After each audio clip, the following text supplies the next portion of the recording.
प्रणाम भैया। अरे बेटा, कितना दुबरा गल हुआ बचवा।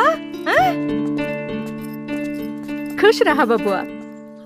अरे खुश रहा खुश रहा। वहाँ खाए हुए के नहीं मिलत रहला का रे? अरे खाए के मिलत रहल माई, हमार मन वहाँ ना लगत रहल। अब थाना मिल गइल बा ना, अब अपने आप हम ठीक हो जाए। अरे देवर जी, थाना मिल गइल बा, बहुत खुशी के बात बा।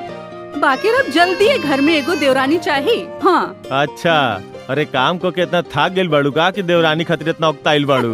अरे बड़का भैया, भाभी ठीक है कहा तारी। अब तक घर में छोटकी भौजी के अभे के चाहिए। अच्छा, चाय पानी मत पूछिए, आज बियाह करा दलो। अरे दुल्हे, लिया वाला लड़का के कुछ खाए पिए के दा। हाँ माई, लिया। पकड़ दो माई। दे। अरे आजा आजा आजा, आजा आजा।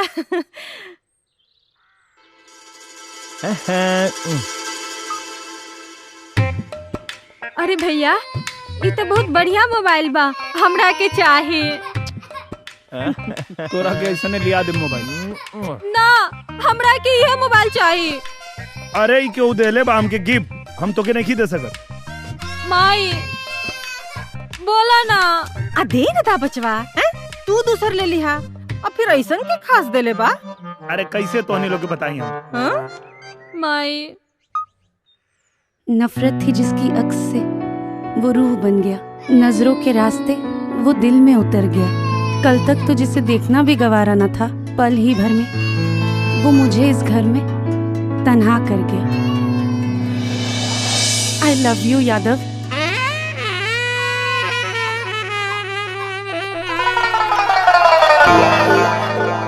माई, चाय तैयार बा।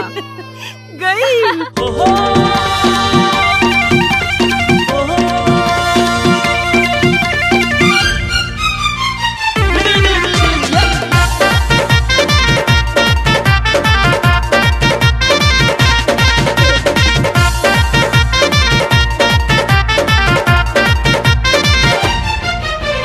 किस्मत के हो गइल खेला गजब, मैडम जी करेली हमरा से लाभ। अरे किस्मत के हो गइल खेला गजब, मैडम जी करेली हमरा से लाभ। के अब दानापन देहब पूरा, आसमान हो हाथ में, हमरा जान आ गइल। के लागे जीत न लहनी सगरो जहान हो हाथ में, हमरा जान आ गइल। अरे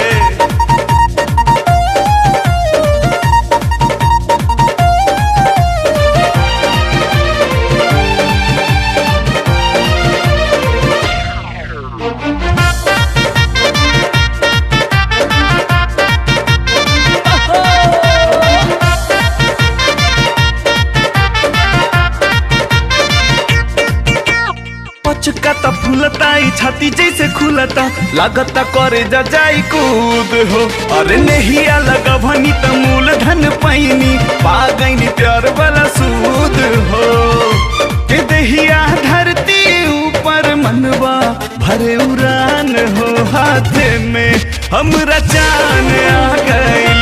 के लागे जीत न लहनी सगरो जहान हो हाथ में, हमरा जान आ गइल।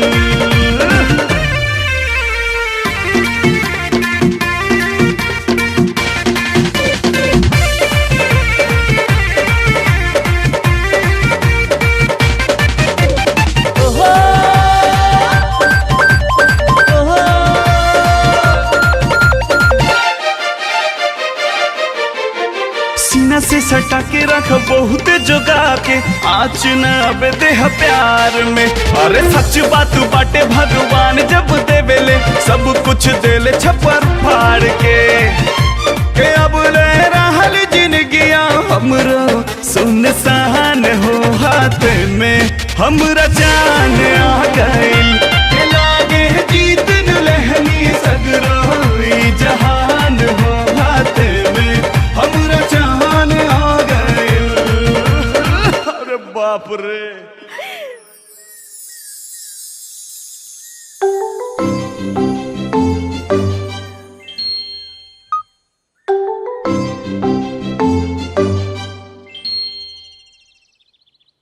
मैडम जी,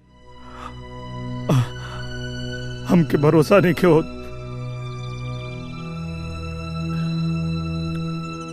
हम कैसे आपके बताई हमके कितना खुशी हो रहा बा।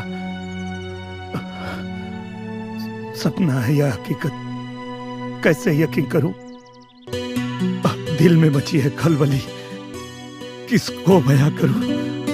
हसरत थी दिल में, खूबसूरत महबूबा मिले, मुझसे करे प्यार, उससे मेरी जरूरत हो। अब मिल गई हैं आप, तो बस इतना कहूंगा कि इस प्यार को इज्जत मिले। कुछ ऐसा करूंगा। आई लव यू मैडम जी, आई लव यू।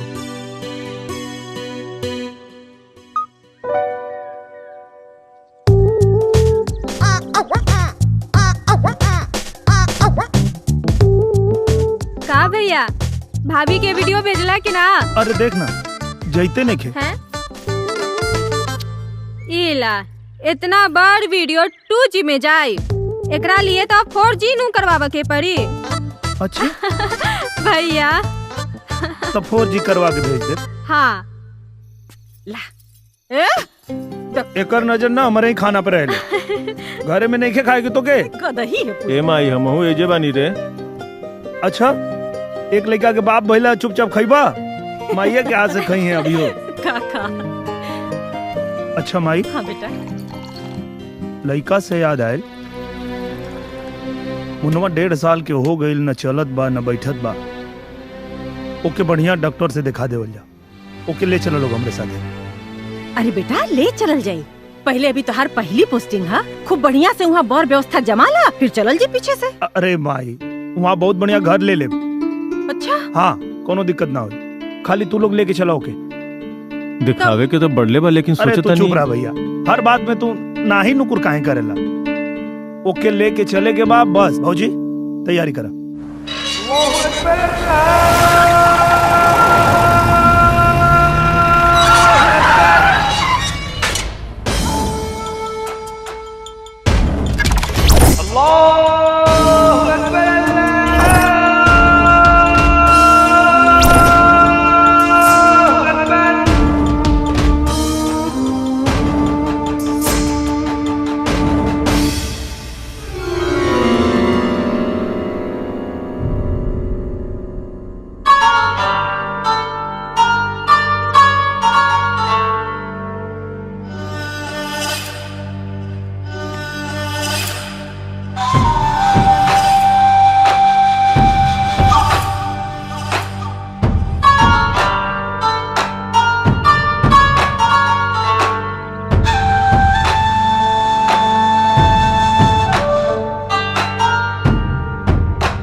वालेकुम सलाम मियाँ। क्या खस्ता हालत बना रखी है आपने इस इमाम बारगाह की। पुरखों की ये मलकियत अब आपसे संभाली नहीं जा रही है। बेहतर यही होगा कि आप इसे हमारे हवाले कर दें। यह हमारी दिली ख्वाहिश है। और इस इमाम बारगाह के एवज में हम आपको वज़बुल अदा हदिया पेश करना चाहते हैं, ताकि हमारे लिए जायज हो सके। मेरी ख्वाहिश है कि आप मेरा ये मुख्तसर सा नजराना कबूल करें। आपके जज्बात की कद्र है मुझे, पर अफसोस मैं इमाम बारगाह आपको फरोख्त नहीं कर सकता। पहले नजराने की रकम तो सुन ली होती जनाब। 5 करोड़ की रकम कोई कम नहीं होती। और रह गई आपकी आशानी की बात, तो इस शहर में जिस भी मकान पे आपकी नजर ठहर जाए वो आपका। आपने हमारे लिए जो सोचा उसके लिए शुक्रिया, लेकिन मैं फिर से अपने वही लफ्ज दोहराऊंगा, मुझे आपका नजराना कबूल नहीं। या अल्लाह, हम तो आए थे तेरे दीन की खिदमत के लिए, मगर ये इससे मंजूर नहीं। मियां साहब, इस इमाम बारगाह से आपकी मिल्कियत तो जाने ही वाली है। अब आपको फैसला ये करना है कि 5 करोड़ चाहिए या 5 गोलियां। आप जुल्मों सितम से ये पाक दरगाह हासिल नहीं कर सकते। आप हमें मजबूर कर रहे हैं मियां। तो ठीक है, जो आप मुनासिब समझें।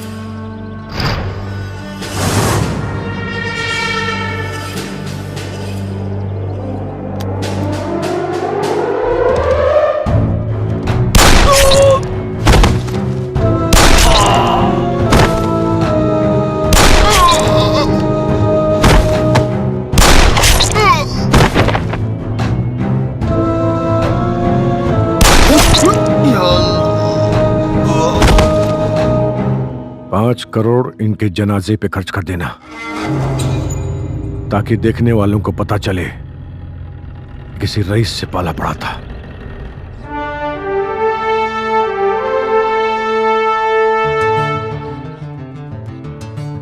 यहां साइन करो। बहुत बहुत बधाई हो तुम्हें नई पोस्टिंग की। थैंक यू सर। सच्चाई और ईमानदारी से काम करना। जी सर। जाओ चेक पोस्ट संभालो। जी।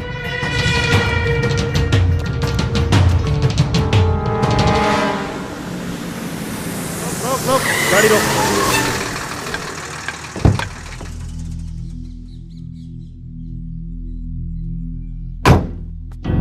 का सिपाही जी, का बात है?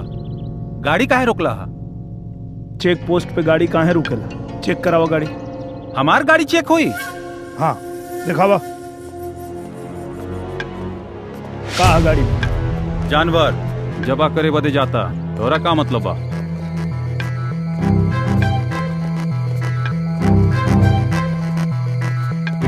कागज दिखावा। हमनी के काम बिना कागज पत्र के होला। अच्छा, ले जा चालान कटवावा। चालान?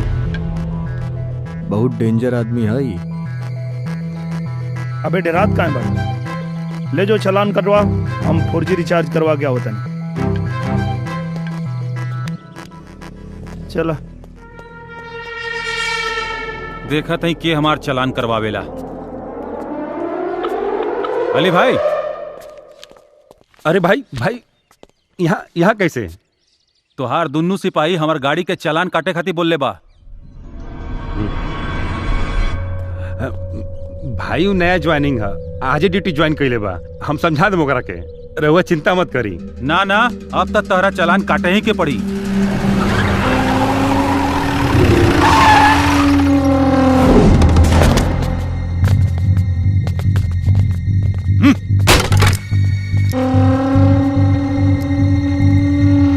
गाड़ी दरोगा नायल बड़े का तो हिम्मत कैसे भइल हमार गाड़ी पकड़े के? गलती हो गई। चल चल माफी मांग।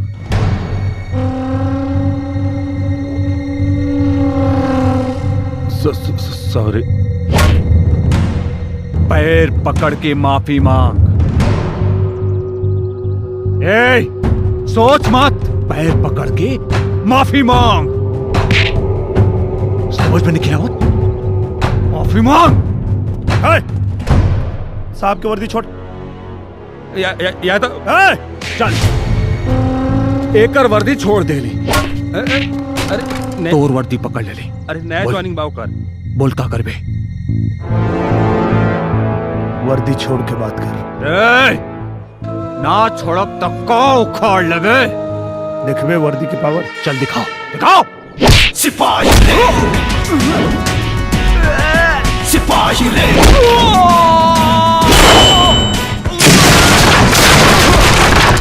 यादव पागल हो गए तुम? क्या कर रहे हो तुम? ड्यूटी कर रहा हूँ सर, ड्यूटी। तुम्हें पता नहीं ये लोग कौन है? कोई भी हो। अरे वर्दी को हाथ नहीं लगाएगा कोई। अरे नौकरी जाएगी तुम्हारी। हर हौसला बुलंद हो, मरल जियल पसंद है। तूफान खाकी वर्दी में बाबू बन के बंद खून में आ जाए जो जुनून में। ऐसा उबाल खून में आ जाए जो जुनून में, तो दुश्मनों की कर दे तबाही। सिपाही रे,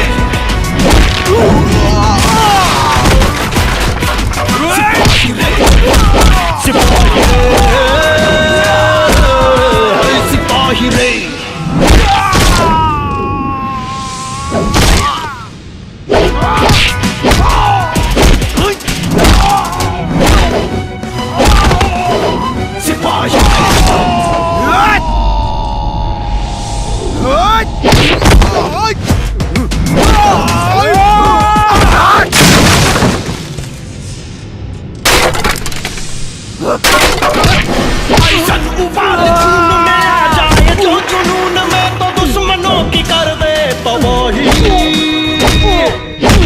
सिपाही रे।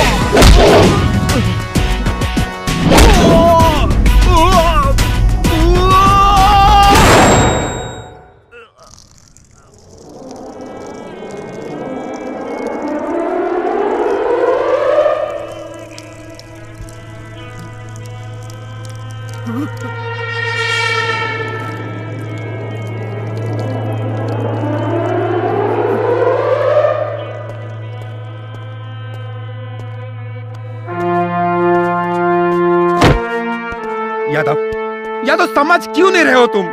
छोड़ दे इसे। 1 मिनट सर, माफी मांग।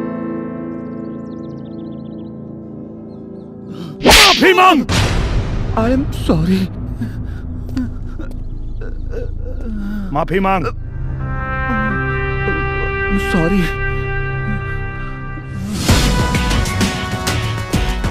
ये वर्दी हमारा स्वाभिमान है। हमारे स्वाभिमान पे दोबारा हाथ लगाने की जुर्रत किया तो अब की बार तो सिर्फ मुताया है, अगली बार मारते मारते हगा देंगे। चल। यादव, क्यों कर रहे हो तुम ये सब?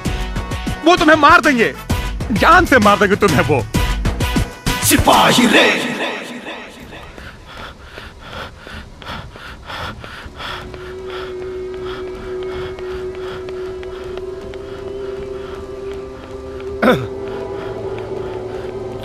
ओवर सेट नया नया रंग रूट रहे, ट्रांसफर होके आयल रहे नया नया, तोहरे बारे में जानत ना रहे, छोड़ देना चाहिए थी।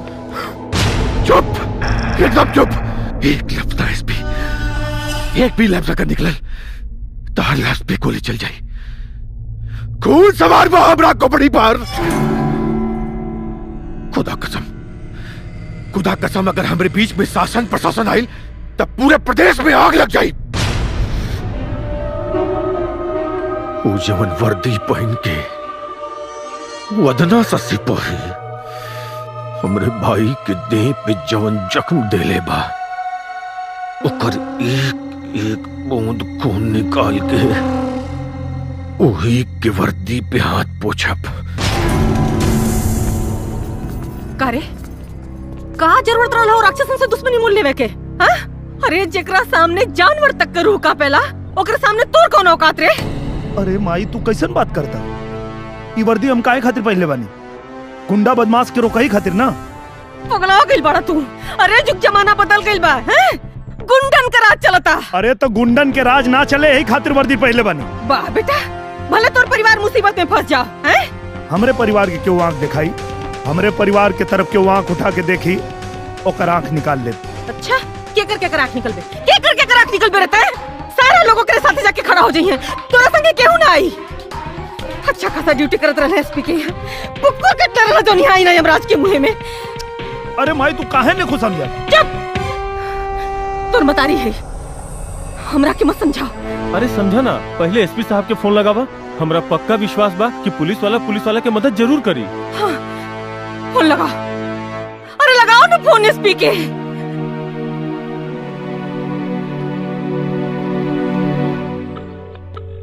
जय हिंद सर। जय हिंद यादव, कहाँ बारा तू? सर हम अपने घर पे बानी सर। सर ये सब कहा होता सर? यहाँ घर के लोग हमके डांटा था, वहाँ पुलिस वाला लोग हमके थाना से भागे कहा था। हमरा सामने क्यों हमरे ऑफिसर पे हाथ उठाई और हम देखी? यादव, पुलिस डिपार्टमेंट के साथ नाइंसाफी बर्दाश्त ना कर, जल्दी आ जा तू। का कहना? अपने घरे बुलाओ तारे।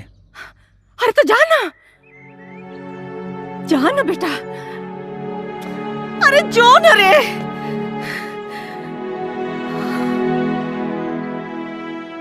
जय भगवान जी, अब एसपी साहब के यहाँ गए ना, कुल ठीक हो जाए। जय हिंद सर। जय हिंद सर, मेरी कोई गलती नहीं है सर। मेरे सामने वो मेरे ऑफिसर पे हाथ उठा रहा था, इसलिए मैंने उसको मारा सर। और फिर मेरे विभाग वाले मेरा साथ देने के बजाय मुझे भागने की सलाह दे रहे हैं सर। मुझे तो कुछ समझ में नहीं आ रहा सर। यादव, तुमने जो किया है ना, तुम्हें अच्छी तरह मालूम है। उसके बाद भी अगर तुम्हें समझ में नहीं आ रहा, कोई बात नहीं, कोई बात नहीं, सब समझ जाओगे। बस 2 मिनट वेट करो।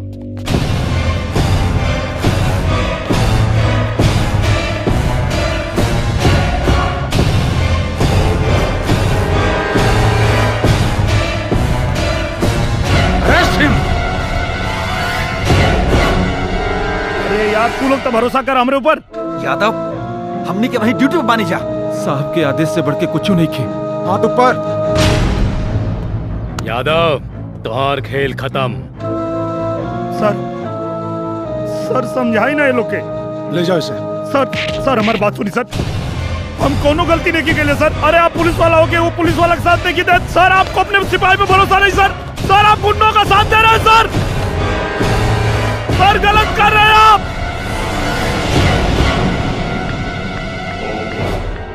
भैया वो यादव था ना? आम्रपाली अब वो इनोसेंट कांस्टेबल यादव नहीं रहा, वो देशद्रोही या टेररिस्टों से मिला हुआ है।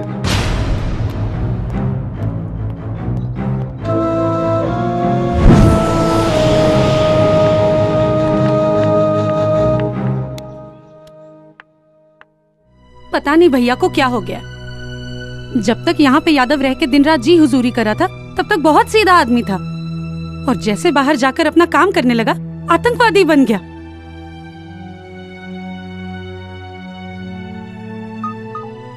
अब मिल गई है आप तो बस इतना कहूंगा कि इस प्यार को इज्जत मिले, कुछ ऐसा करूंगा। I love you. I love you too.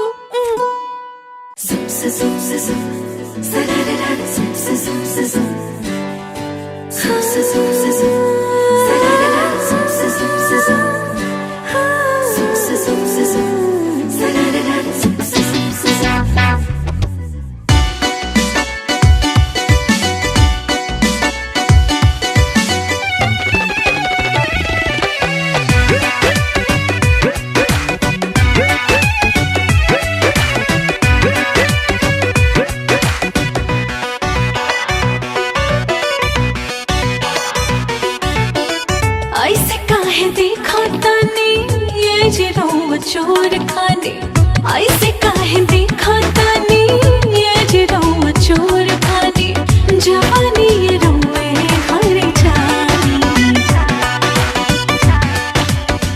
दिलवा में होला कुदा कुदिया, देख के ही दूधिया गोराई गोराई। दिलवा में होला कुदा कुदिया, देख के ही दूधिया गोराई।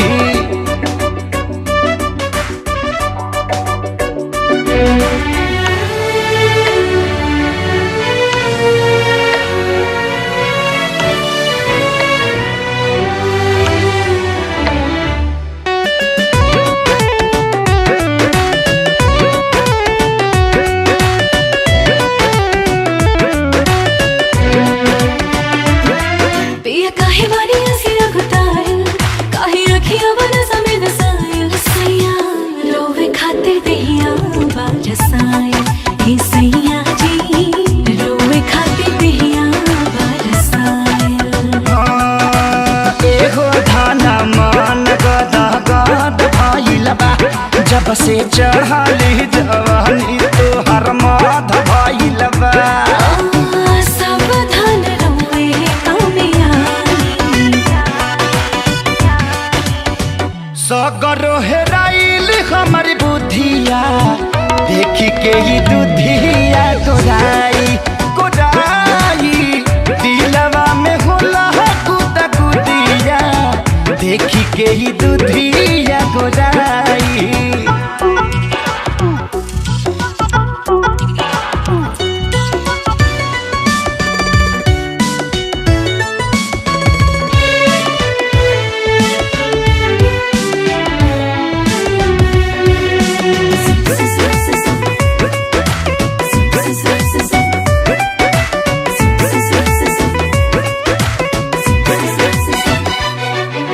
कुछ दिन काले खेल जाई, तेरे मन जाके रस मिल जाई। सैया सबर करी हानि ये भेटाई, सैया जी सबर करी हानि ये भेटाई।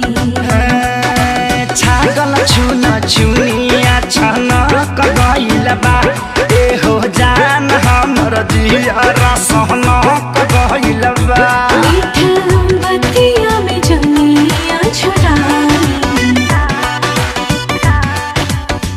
मनया जब भइल पूरा कुदिया, देख के ही दुधिया गोराई गोराई दिलवा में होला हो गुदा गुदिया देख के ही दुधिया गोराई।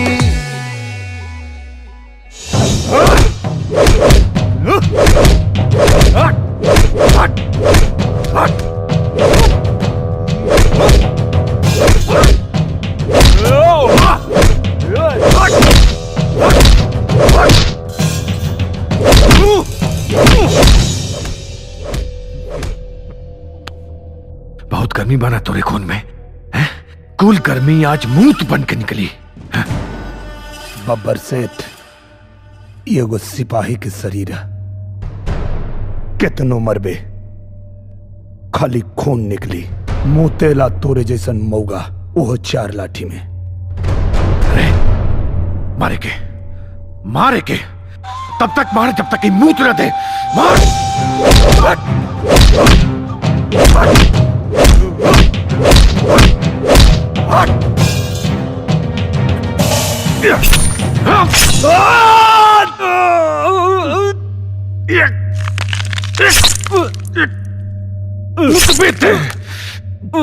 जरूर मुतबे मूत। बब्बर सेठ हमार मौत निकाले में तोरा 7 पोस्ट के मौत मारी आ जाई। सिपाही चले ताश तो खेलवे खत्म कर देता नहीं। ना ना ना ना ना ना ना ना बब्बर सेठ, पूरा पुलिस डिपार्टमेंट फंस जाई और साथ में तू लोग भी फंस जीबा। अब पार्टी के छवि खराब हुई तो ना लग। धोनी के हमेशा 24 घंटा पार्टी का डर लगल बा। अरे बब्बर सेठ तू टेंशन मत ले, एकरा पर तो देशद्रोह का ऐसा इल्जाम लगवाइब ना कि सारा जिंदगी जेल में चक्की पीसी। तब एकरा के पता चली कि बब्बर सेठ से ना बब्बर शेर से टक्कर ले ले बा। बाकी सब लोहा सिंह संभाल रही है। सिपाही बना देशद्रोही। दिनेश यादव नाम का एक सिपाही जिसकी हरकतों पर पूरा पुलिस डिपार्टमेंट शर्मिंदा है। दरअसल कल हथियारों से भरा एक ट्रक पुलिस के हाथों लग गया। पुलिस के आला अफसरों का कहना है कि यादव पुलिस में भर्ती ही इसलिए हुआ था कि अपने देशद्रोही साथियों की मदद कर सके।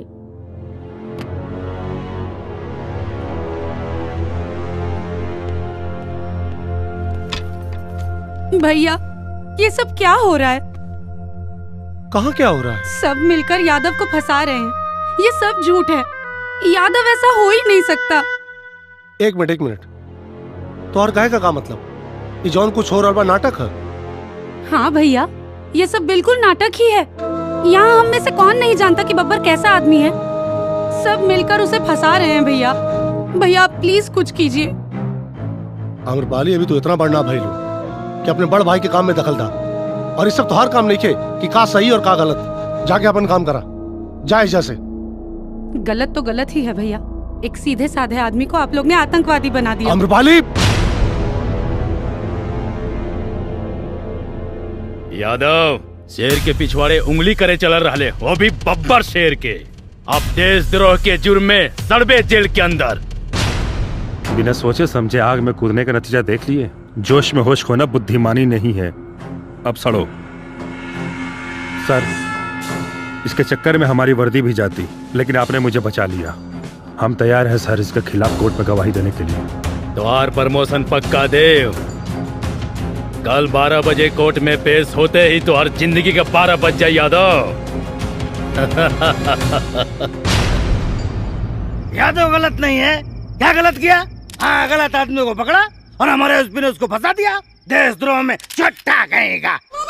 यादव काटेगा सबको, काटेगा सबको। आप दारू पीकर एसपी को गाली क्यों दे रहे हैं? ना छोटा है।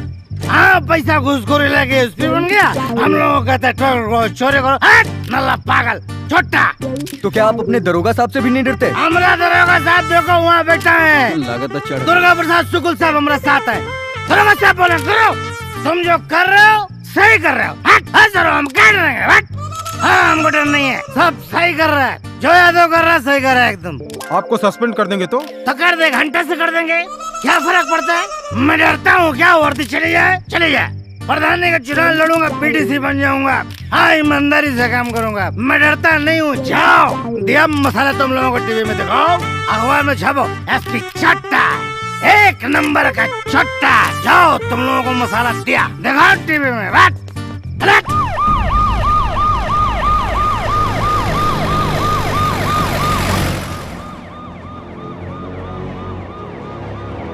कहा हो यादव, अबे तक अकड़ गई ना तोर? हाँ, बोले रहनी ईमानदारी के चक्कर में मत पड़। ए हवलदार, बनाओ सुरती जरा। आ यादव को भी खिलाओ। हाँ, जल्दी कर भैया। ये क्या मसल रहा है बे? बराबर मसल, जैसे सुरती मसल रहा है ना, इसको भी मसलना है अभी, समझ गया? अच्छी चुप। अच्छी। अरे अच्छी अच्छी।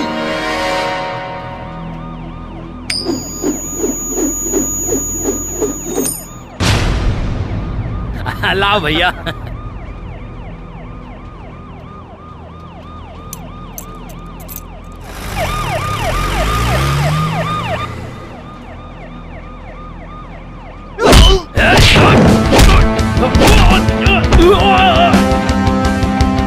चल गाड़ी चला, चल।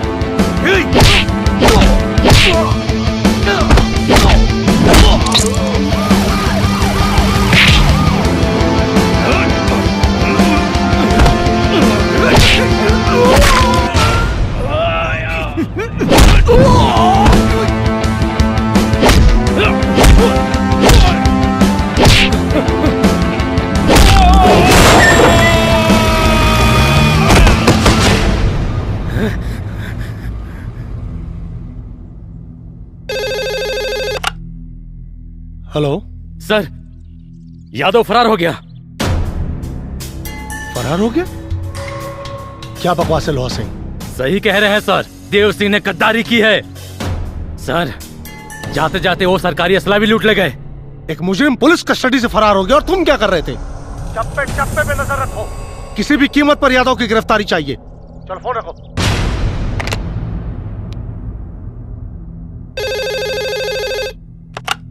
जा रे। अरे धिक्कार बात तोहनी की जिंदगी पर। एगो पता नहीं सा सिपाही तोरा पूरा पुलिस फोर्स के धोखा देके चल गई और तोहनी के हाथ पे हाथ रख के बैठल बड़ा सन। सबर से बात सुनो हमारे पहले। हमरे सबर का इम्तिहान मत ले एसपी, नाता आदमी हम जानवर नियर काटी ले। जितना जल्दी हो सके ओके पकड़, पकड़ ओके।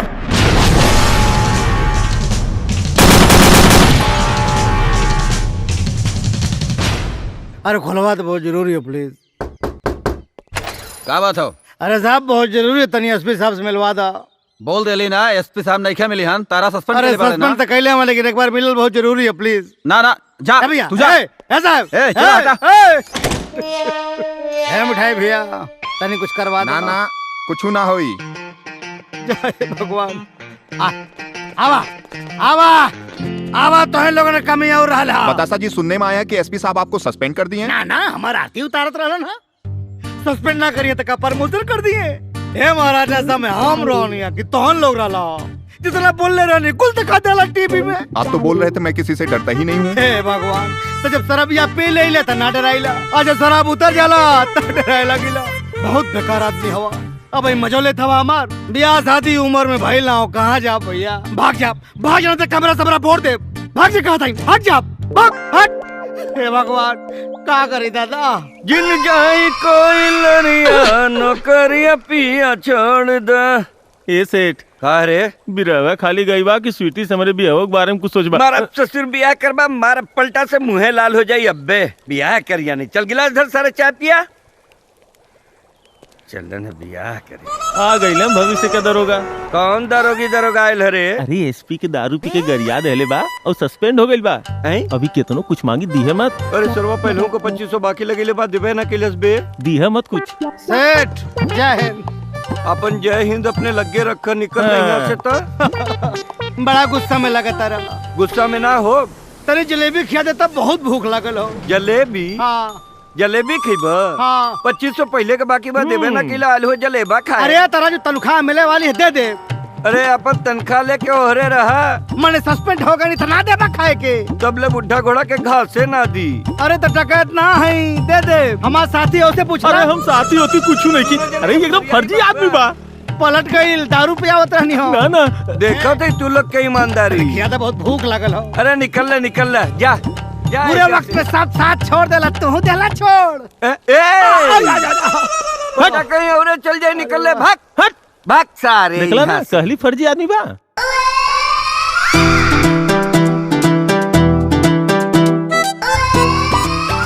हम हैं स्वीटी और हमरा के अपन दिलबर के इंतजार बा।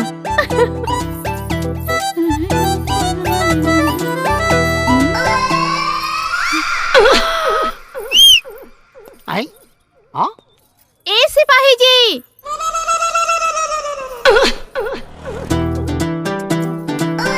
हम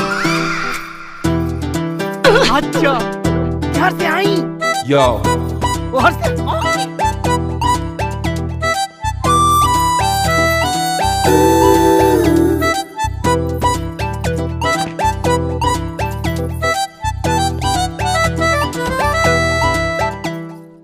काहे बोलौलू हो? बैठा ना। हम तो तोहरे जैसन जवान गबरू मरद ढूंढत रहनी। का इंटरव्यू देला हा? एसपी के तो पूरा फाड़ देला। अरे का फाड़ देली हो? दारू के नशा में कुछ गरिया देनी है। दारू? तो दारू भी पिएला? आई तो के दारू पसंद है का? अरे मायू हो। अच्छा तो बतावा कि अब का करे कहो? का करे के हा? हम ना तो पे फिदा हो गए हैं। और ना हमरा के तो से मोहब्बत हो गई बा। भूखे पेट मोहब्बत होला का? सूखे संड घूमतानी खाए के है ना जलेबी तक गुप्तवा ना देले सो। अच्छा हाँ, बिना पैसा रुपया के मोहब्बत ना होला। बस इतनी सी बात? हाँ मिल जाई। क्या दे?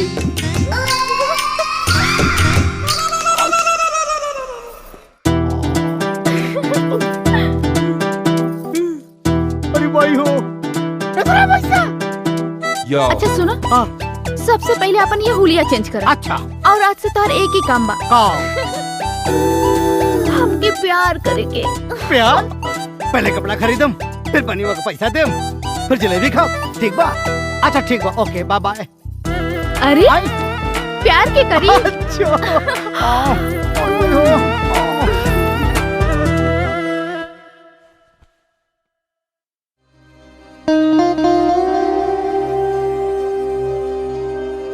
आई लव यू मैडम जी, आई लव यू।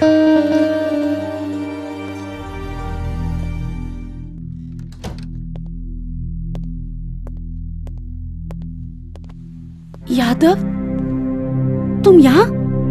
चिंता मत करी मैडम जी, हम यहाँ आपके कोनो नुकसान पहुंचावे नहीं खेल। बस ही जाने खातिर आयल बानी कि आज पूरा दुनिया हमके देशद्रोही साबित करे पे लागल बा। का रहुआ भी हमके देशद्रोही समझता नहीं? बिल्कुल नहीं यादव, तुम पहले भी मेरे लिए हीरो थे, हो और जीवन भर रहोगे। थैंक यू मैडम जी। यादव, मैंने तुम्हें एक मैसेज भेजा था। हाँ मैडम जी, हम वो जवाब देवे की कोशिश कैले रहनी, लेकिन ओकरा पहले ही सब महाभारत हो गई। पर मुझे तुम्हारा जवाब मिल गया।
कितनो खइला से धनवा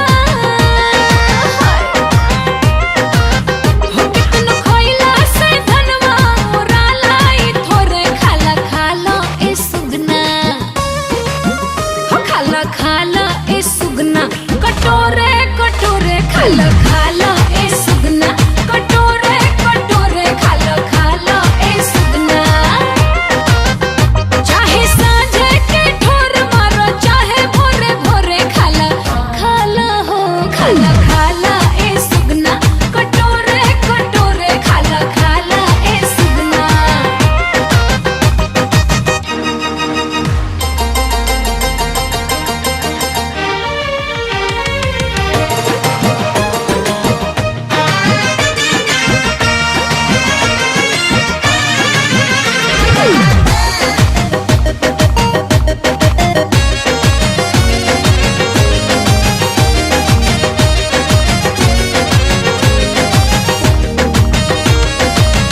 अलग हटाओ अपन खीर के कटोरा हमारा तो चाही रानी भर थरिया लेके सूत रहा हमारा के कोरा चीखही में हो जाई भीन सारिया सैया छोड़ दा ए सैया छोड़ दा ई खटिया तू दूर दे बका कहिया यह करा तुम्हें राजा थूर दे बका काल लाल पहिला काट के हो काल लाल पहिला काट के ई रहे गोरे गोरे खाला खाला ए सुगना खाला खाला ए सुगना कटोरे कटोरे खाला खाला ए सुगना कटोरे कटोरे खाला खाला ए सुगना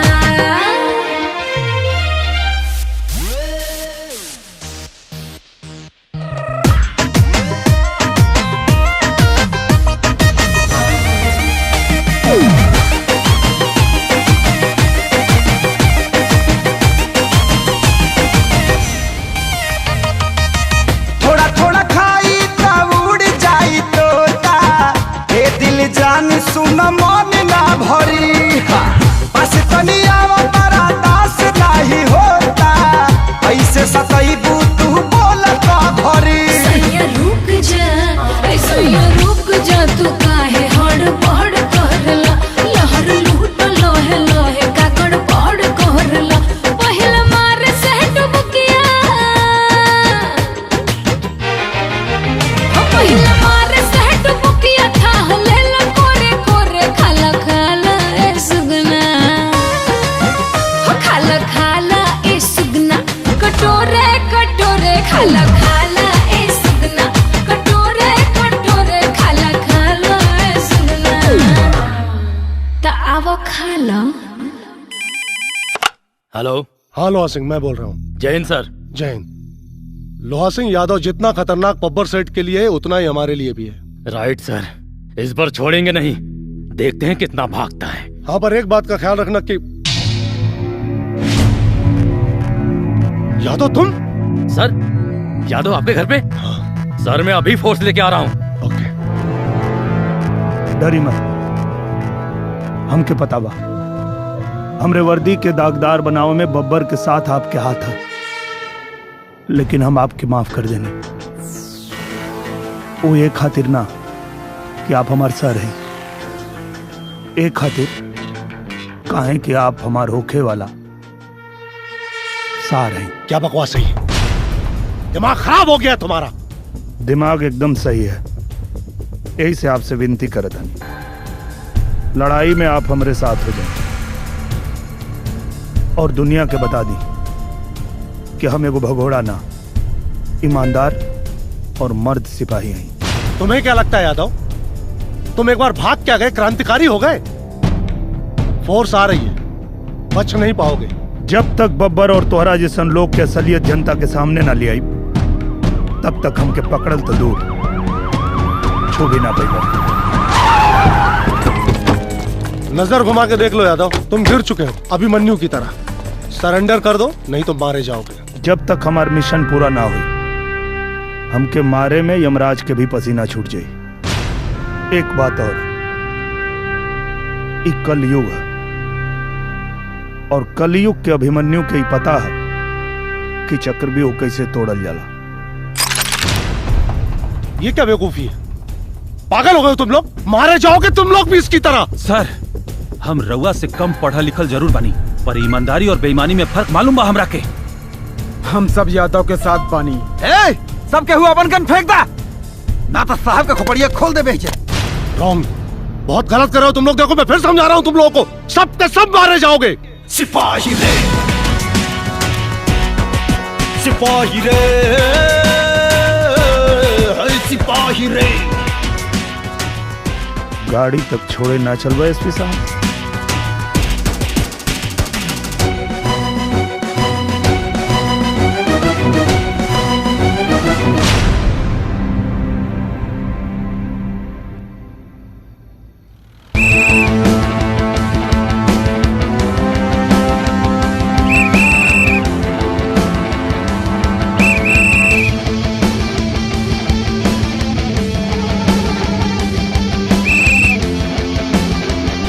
हमके एगो बात नहीं समझ में आवत। मतलब पुलिस फोर्स इतना निकम्मा हो गई बा कि एगो सिंगल पसली के आदमी पूरा पुलिस फोर्स के चकमा देके निकल गई और पुलिस वाला हाथ पे हाथ धर के बैठे लगिल सर। अबर सेठ, बात ये कि हमरे सिपाही ओकरे फेवर में बंदूक लेके खड़ा हो गई ना हमरे खिलाफ।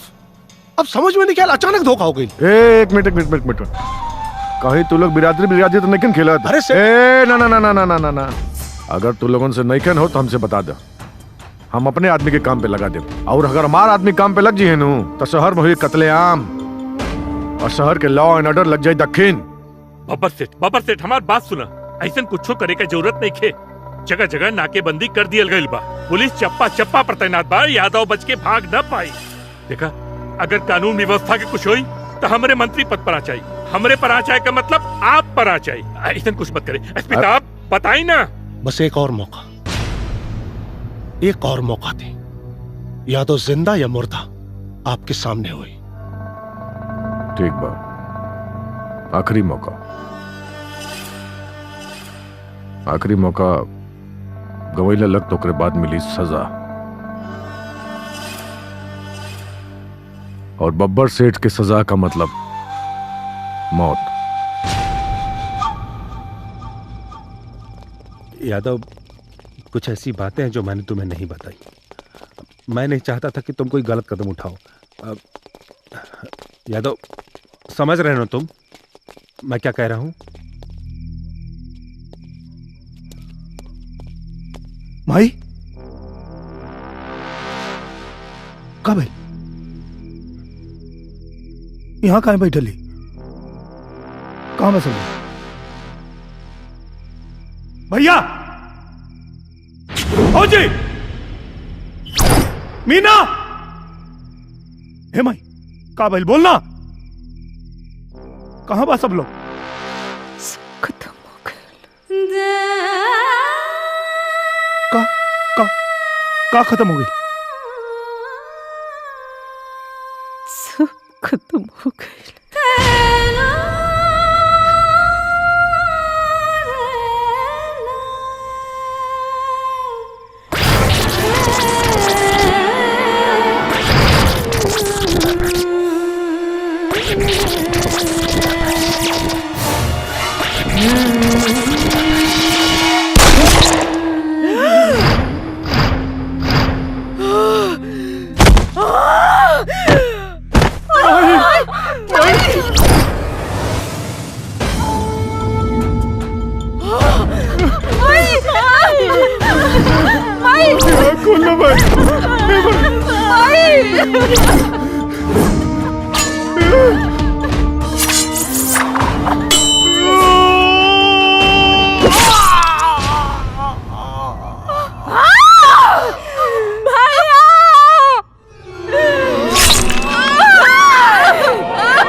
के छोड़ दे छोड़ दे छोड़ दे हमारे बाबू के छोड़ दे छोड़ दे छोड़ दे हमारे बाबू के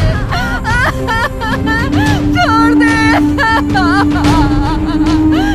दे। अरे क्या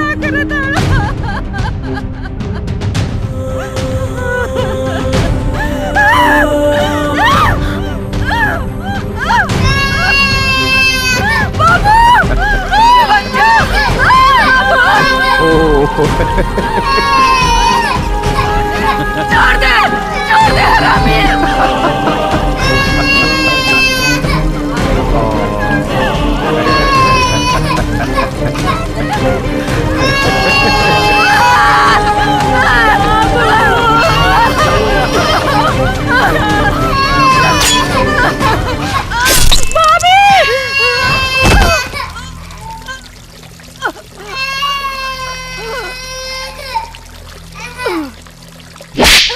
तेरी माँ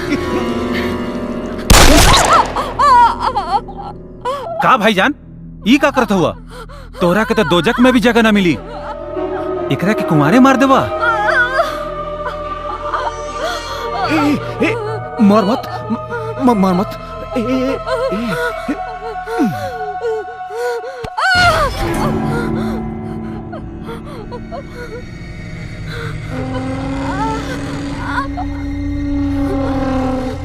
तो के पता बा तू दुनिया का पहला हसीना हो बे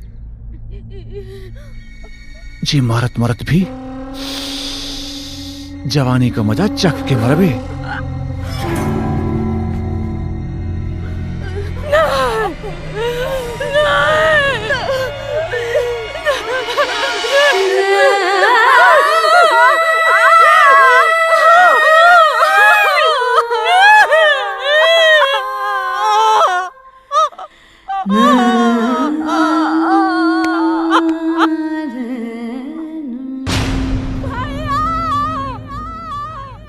पूरा परिवार का लाश देखे खातिर हम 9 महीना कोख में ना पले रही बेटा।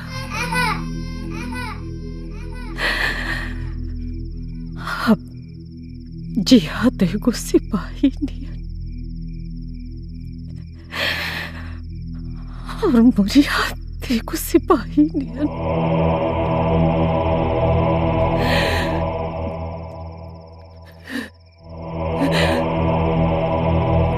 बेटा हाँ माई। वो पापियन में से एक भी पापी जिंदा बची तेरे मतारी की आत्मा की शांति ना मिली। क्यों न बची माई, क्यों न बची, क्यों न बची बेटा, क्यों न बची माई। लड़ाई में तो और मौत भी हो जाए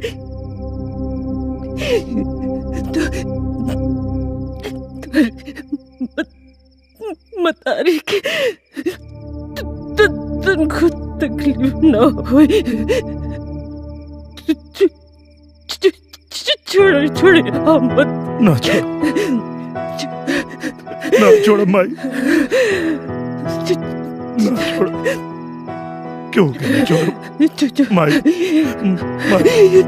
ना छोड़ो माई, ना छोड़ो माई, माई माई माई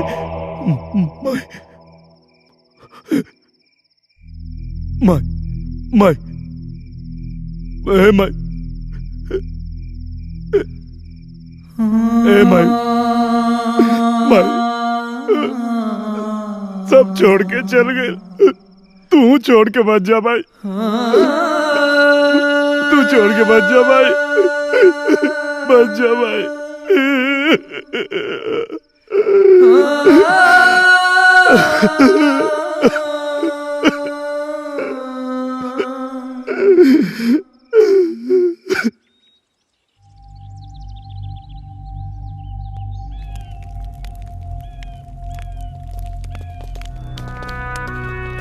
वर्दी के फर्ज निभावे खातिर हमार पूरा परिवार के आहुति चढ़ गई। अब अंजाम चाहे जौन भी होके, वर्दी पहनत समय जौन शपथ ले रनी, अपने वर्दी और कानून की रक्षा के लिए अगर मेरी जान भी चली जाए तो भी मैं अपने कर्तव्य से पीछे नहीं हटूंगा। अपने शपथ के आखिरी सांस तक निभाई। ये आहुति सिर्फ तोहरे परिवार के ना, ये आहुति पूरे सिपाही समाज के परिवार के रहे। जब पुलिस ही पुलिस के दुश्मन हो गई तो गुंडन और बदमाशन के कौन दोस्त दिहल जाए। शासन और प्रशासन मिलके हमनी के खत्म कर दे। हमनी का कर पाई मर्दे? तारा ऊपर भी देशद्रोह के कलंक लगा देले बा सरवा। वही कलंक के मिटावे खातिर लड़े के बा। वो कलंक के मिटावे खातिर ई मिशन के पूरा करे के पड़ी। और मिशन के टारगेट बा बब्बर के असलियत समाज के सामने लियावल और वर्दी के बेगुनाही। बिल्कुल, इस लड़ाई में हम लोग तुम्हारे साथ हैं। पर साथ देवे से पहले एक बार और सोच लो, काहे कि हमनी जौन रास्ता पे निकलल बानी जा, जान कभी भी जा सकेले। जान तो उसी दिन चली गई थी जिस दिन अली ने मेरे ऊपर हाथ उठाया था। वर्दी के सम्मान खातिर मरल जरूरी बा। हमहू मरे खातिर तैयार बानी। जान जाए तो जाए। बिल्कुल, लेकिन यादव, हमारा एक सिपाही लोहा के हाथ लग गया है। तब मिशन के पहला टारगेट हुई लोहा से।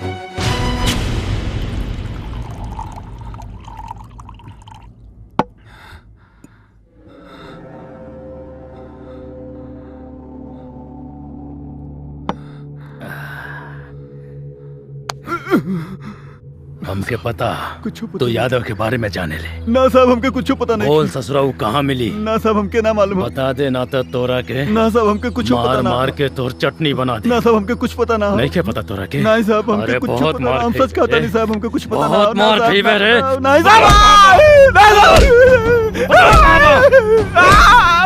हमके कुछ पता ना। अरे तू खड़ा खड़ा मुंह का देखत बाड़े, जो जाके दारू ले आओ। जी सर।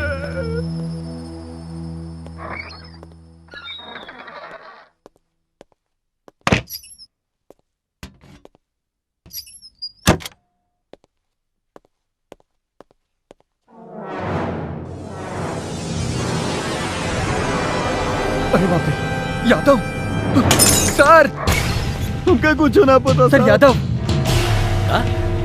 यादव जी सर। सर सर ऐसे रहे।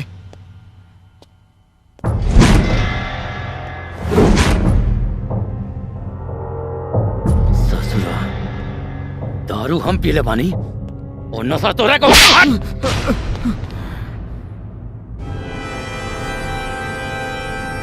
सिपाही रे,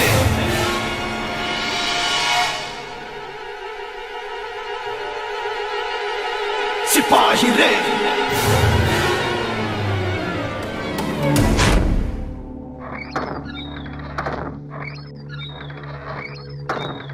ये क्या होता?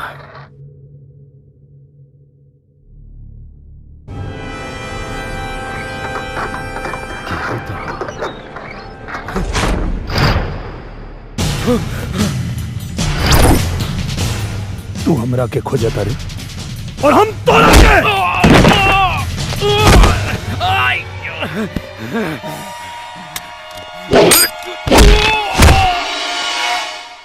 यादव, हमरा को माफ कर दे। हमसे बहुत बड़ा गलती हो गई। कैसे माफ कर दी?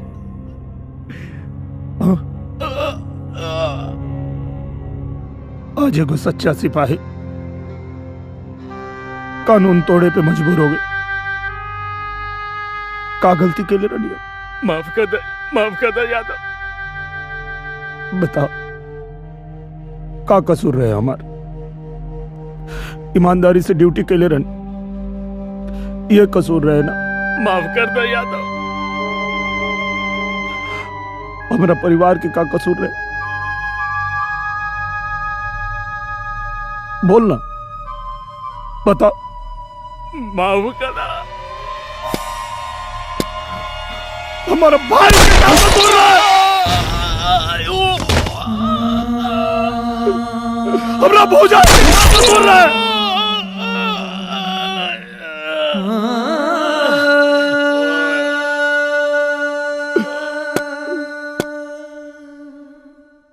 हमार मासूम भतीजा के का कसूर रहे? हमार बहन के का कसूर रहे? हमार माई के का कसूर रहे?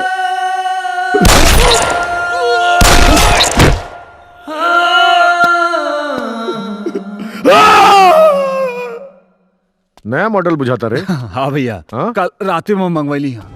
हाँ ना, तो 8-10 गो मंगवा ले। लेकिन ठीक है भैया, ठीक ले रहा।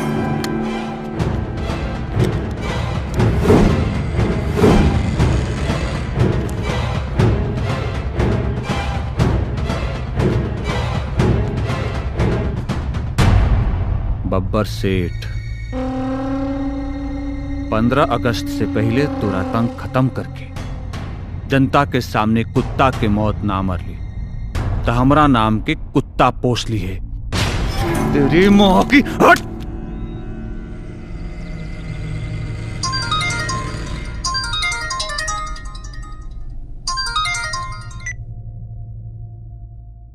का बब्बर सेठ, कैसन लगल हमार तोहफा? बहुत अच्छा, बहुत अच्छा। बाकी एक बात याद रखिए, हमार रिटर्न तोहफा तो के बहुत महंगा पड़ी। इतना जल्दी कबा? सब इकट्ठे दे दिए। बहुत जल्दी तोरा के एगो और तोहफा दे। तब तक के लिए बाय।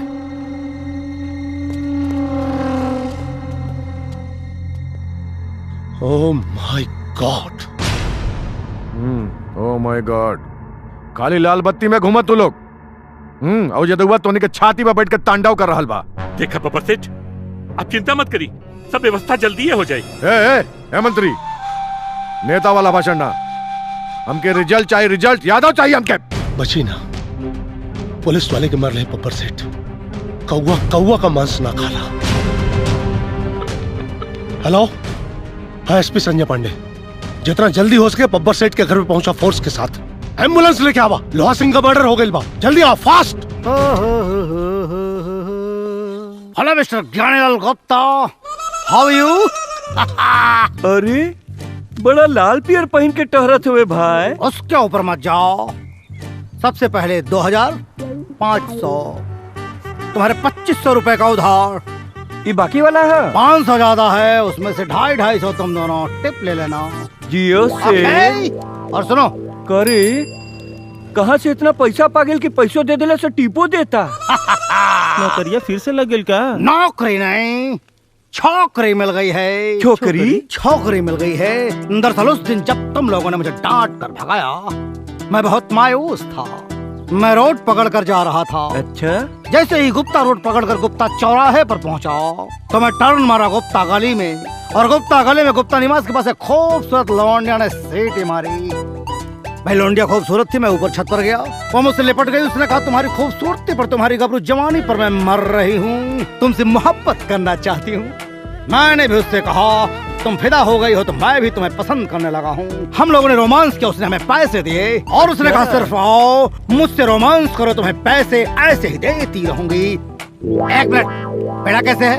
300 रुपया किलो। 500 रुपए पकड़ो, 200 रुपए टिप रख लो, और मुझे 1 किलो पेड़ा दो, मुझे बजरंग बली को चढ़ाना है। अरे तो टिप दे। Don't waste time, time is money, money is time, please जल्दी करो। अरे अंग्रेजी मत झाड़ दे थई, ना तो लगा के उन्हीं आवे। नौकर तुम खड़े खड़े क्या देख रहे हो? नौकर नौकर नहीं तो क्या मालिक बोलूंगा। गधे, बाल झड़ गए तुम्हारे पागल कहीं के। हाँ चलो मीठा लाओ, पट पट पट पट पट। दरअसल क्या है कि कल 2 बजे का टाइम मैंने उस लौंडिया को दिया है।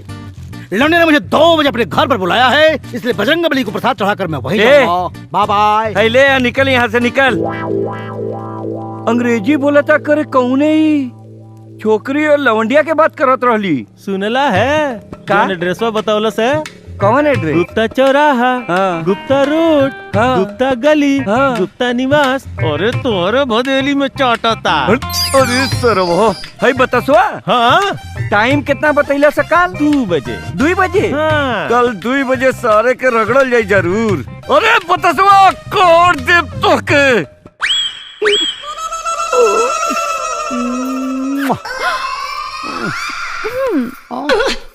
का स्वीट का हार्ट। भइल? स्वीटी कितना स्वीट से ओट छोड़ के कहाँ लागल बड़ा। ए करे जा तोरे बदन में जहाँ भी छुईला लागल रसगुल्ला टपकत हो। साची। आई तो हर करे जा धलकाता इतनी तेज का है। आई लगा था कि राहु के तू आ गई। राहु के तू? भैया भैया कहाँ जा गले तोहार? अब का होई? अब हम तारा के कहाँ छुपाई?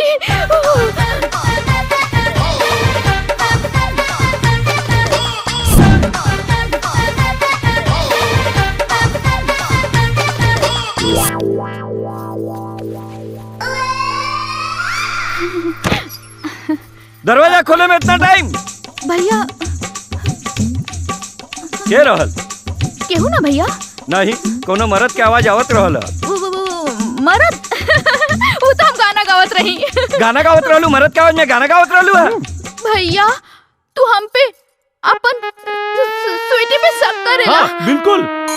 अच्छा तो जा ढूंढ ला के मरद बा।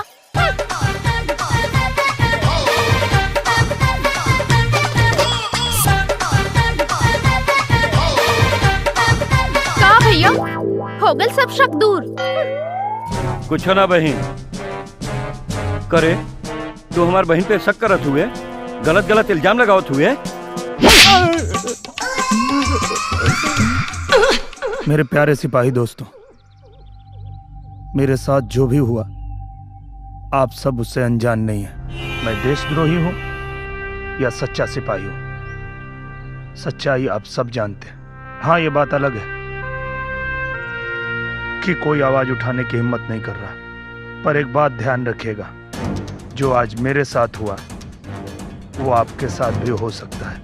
माँ, बहन, भाभी, पूरे परिवार के लाश की कल्पना कर सकते हैं। कल्पना मात्र से ही रूह कांप जाती है। मैं आप सबसे इतना ही कहना चाहता हूं कि आप अपने आत्मा से एक बार जरूर पूछिएगा कि इस धर्म और अधर्म की लड़ाई में आप किसके साथ हैं। अगर आपको लगता है कि मैं देशद्रोही हूं तो मेरा साथ मत दीजिए, लेकिन अगर आपको लगता है कि मैं एक सच्चा सिपाही हूं तो अपने आत्मा की आवाज जरूर सुनिएगा। जय हिंद। सही कहा था यादव।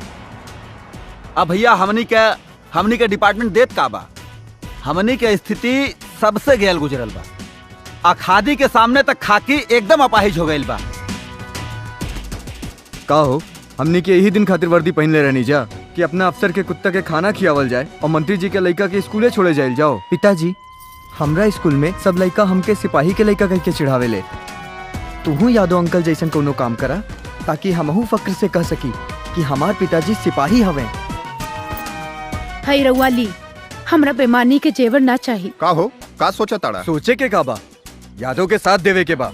का हो सिपाही जी, यादव के वीडियो तो वायरल हो गई बा, रउआ के कर साथ बानी? वैसे दिल से तो यादव के साथ बानी, लेकिन नौकरी से मजबूर बानी। रोवा जाए यादव जी के साथ दी।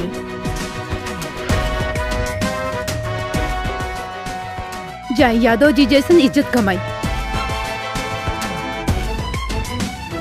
शूटिंग कर चल अल्लाह ले गल न वीडियो। अरे बिना सोचे समझे काम करे का कौन जरूरत रहे, हो गल न मुराद पूरी। अरे ऐसे तो हम परेशान हो गए बानी, एक दिमाग में नहीं काम करते। कुल खून के गर्मी कपार पे चढ़ गिल भाई करे, मन करता निकाल के चप्पल मारी जा चप्पल भाई। अब भैया का करी, हमारा का पता रही यादव। चुप। अब का करे के मैं बताओ लोग। जेल जाए के पड़ी हैं? दोनों जने के जेल जाए के पड़ी और का? ए सुना, दहिया के चमड़वा निकलवा के भूसा भरवा दे वहीं। हाँ, भूसा भरवा दे। जानवर काटत रहले ना, आदमी कटबा। अब इतना मुश्किल से तुहार इमेज समाज में बनैले है, जेल न जेबे तो क्या करबा है? देखा एक बात बता दे, हम लोगन के सत्ता बा, हम लोग हई, तब पे तू बचल हुआ, हम लोग गईली ना तो चल जेबा। समझाई आप। मंत्री जी सही कहता रहे, जनता भड़क चुकल बा। ध्यान भटकावे खातिर जेल जाए जरूरी है। जब मामला शांत हो जाए रउआ लोग बाहर आ जाए, हम संभाल ले। रउआ लोग जाए। आओ ये हुआ हीरो बन के घूमत आता हूं। अरे हीरो के जीरो बनावे में तो हमार पीएचडी बा। एसटीएफ का गठन हो रहा बा। एनकाउंटर में इतना छितरा हुई ना होकर कि पतो न चली कहाँ चल गई। रउआ लोग जाए। जेल चल जाए, जेल चल जाए, इस सुविधा छोड़ के जेल चल जाए। अरे महाराज, ये हवेली राउर घर है तो जेल समझ ली ससुराल बा। और राउर वहां सुरक्षा और सुख सुविधा खातिर आपन आदमी जेलर बा ना। टेंशन मत ली, चल जाए। ठीक बा, जेल हम चल जाए, लेकिन ज्यादा दिन ना रुकब। अगला जुम्मा के हमरा अम्मी के बरसिया फातिहा तो उनके मजारे पे पढ़ब। इससे पहले वो यादव खत्म होके चाहिए। मेरी बात मान जाओ। तुम समझ क्यों नहीं रहे हो? मैं तुम्हारे बिना जी नहीं सकती हूँ। बब्बर और अली दोनों को जेल हो चुकी है। अब तो तुम लोग सरेंडर कर दो। मैंने भैया को फोन पर बात करते हुए सुना, एसटीएफ और कमांडो वाले आ रहे हैं। अगर तुम लोगों ने सरेंडर नहीं किया तो सब मारे जाओगे। एसटीएफ और कमांडो भी एक सिपाही होते हैं, और जब तक मैं अपने आप को बेगुनाह साबित नहीं करूंगा कोई मुझे रोक नहीं सकता। आपको क्या लगता है अगर मैंने सरेंडर कर दिया तो ये लोग मुझे छोड़ देंगे? नहीं, मीडिया, शासन, प्रशासन सब उनके लोग हैं, और हमें सरेंडर करने का मौका नहीं दिया जाएगा। भून देंगे वो लोग हमें।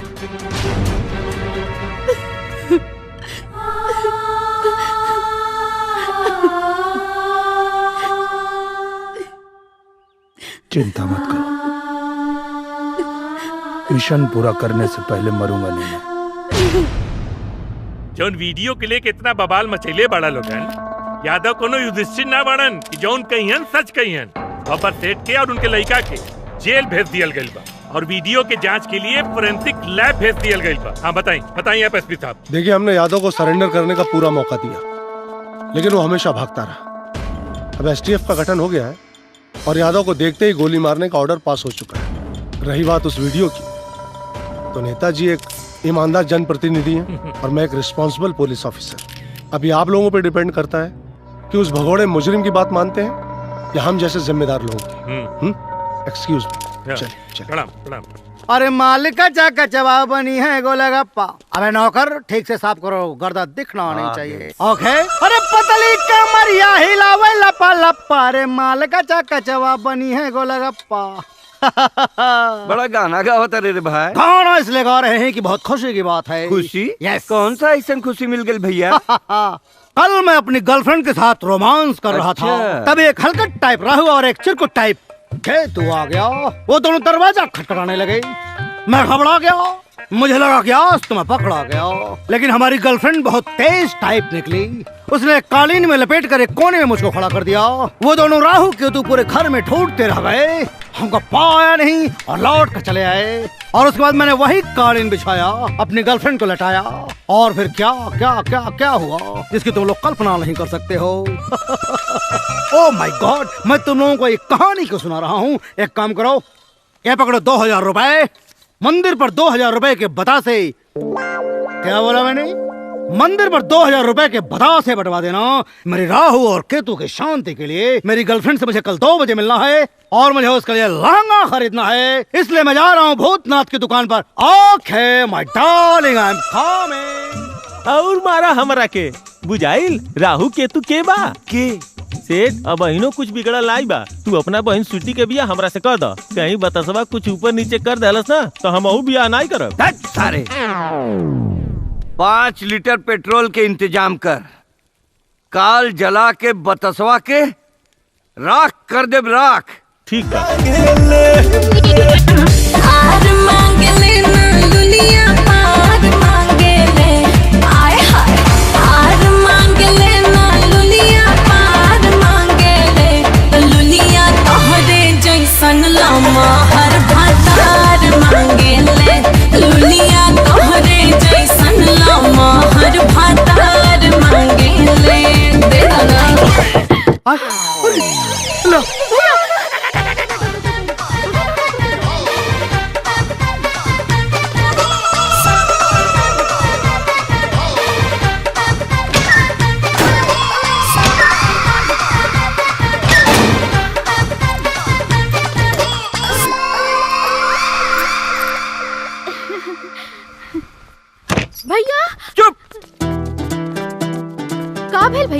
तय चुप रह। घर में बहुत बुरी आत्मा घुसल है। अच्छा आत्मा? आज पेट्रोल छिड़क के हवन कराबो के जलाई, पक्का जलाई। नहीं भैया, ऐसा तो कुछ नहीं बा। बिल्कुल है, बहुत कुछ है। ई का कर? अरे जल्दी जल्दी छिड़क, जल्दी जल्दी छिड़क। नहीं भैया, जल्दी जल्दी छिड़क। तो के समझ में आवत हो? कुछ ना समझ में आवत हो। प्यार के भूत चढ़ला। मालिक माचिस मारी, जलाई जल्दी, जलाई ना भैया, जलाई से पर्दों में लगाई, पर्दों में। हाँ पूरा घर में आग लगा दी सेठ जी। वो में हाँ जलाई सेठ जी, जलाई। अरे भैया ओमे, जब कुछ जल के राख हो जाई, आज सारा भूत जल जाई। भैया तोहर कुल संपत्ति जल के राख हो जाई। बुतावा अरे बुता, जल्दी बुता। पकड़ निकालो जल्दी।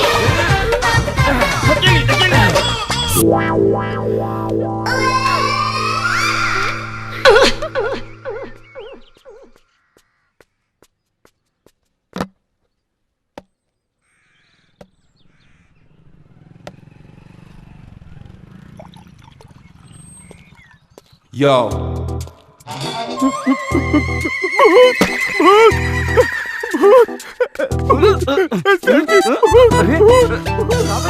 अरे मिस्टर ज्ञानीलाल गुप्ता, सारे कहाँ घुसा रे?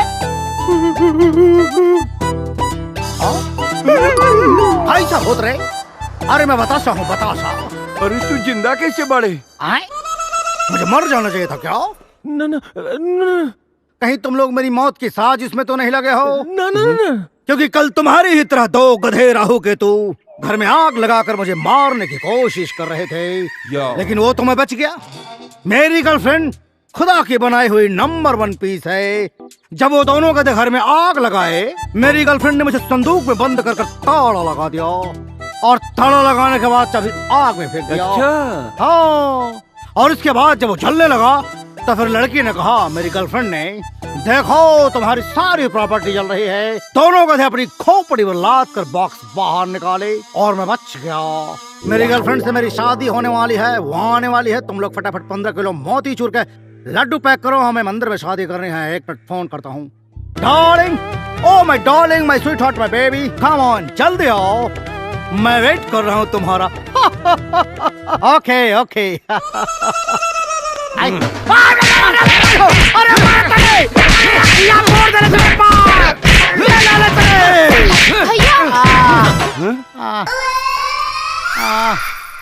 भैया स्वीटी, मत मारा इनके। ए स्वीटी। हाँ? अरे भाई तेरी बत्ती जला था, कुछ लौकात नहीं खे। बत्ती बत्ती भुलाए गेल तोहार अंग्रेजी। अब सीख गईला भोजपुरी तू। सीख गए नहीं बाबू। है ना? अरे मेरी भाई हो। ठीक ना? ए स्वीटी, ए बचा लाम के मार डरे कुलो। का हाल बना देले बा। छोड़ दे भैया इनके। कहे छोड़ दी? अरे का भैया, हम इनका बच्चा के माई बने वाला बानी। ए भैया, ए ज्ञानी गुप्ता भैया, हमके जायदा, हम जाते हैं लुधियाना, कोई खेती वेती करब कुल भैया, छोड़ दे हमके जायदा। कहीं ना जाके मैं ब्याह करके ही जाके पड़ी। का करबा ब्याह करके? इतना पेल के मार देले हवा, आँख हो गए हवा अनहर। जितना लड़का बच्चा पैदा हुए सारे कुल अनहर पैदा हुए हैं। अब चाहे अनहर पैदा हो चाहे ढेबर पैदा हो। अच्छा, तो के तो ब्याह कर ही के पड़ी ससुर। हमार का होई? तू मामा बन गया सारे। मामा? चुप!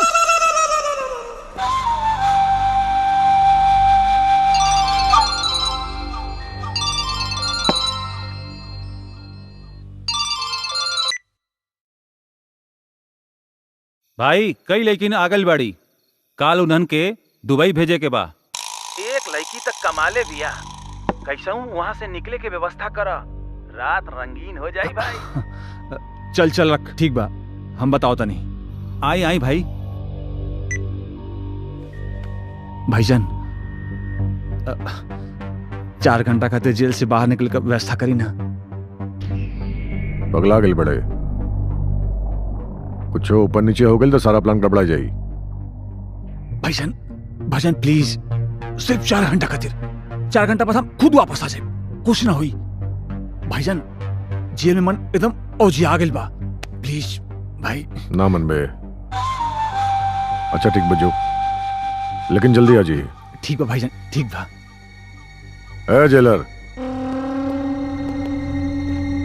हमारे भाई 4 घंटा खातिर बाहर जाई, व्यवस्था करा। अरे जैसन राव रिक्शा सेठ जी, चला ली बाबू। जो भाईजान खुदा हाफिज। खुदा हाफिज। ध्यान से जाइए।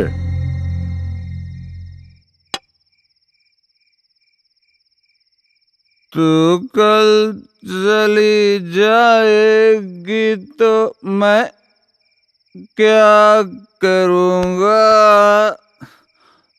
तू याद बहुत आएगी तो मैं दुबई चलाऊंगा। भाईजान आओ तनी। तुम जाओ, उधर जाओ शू शू करने।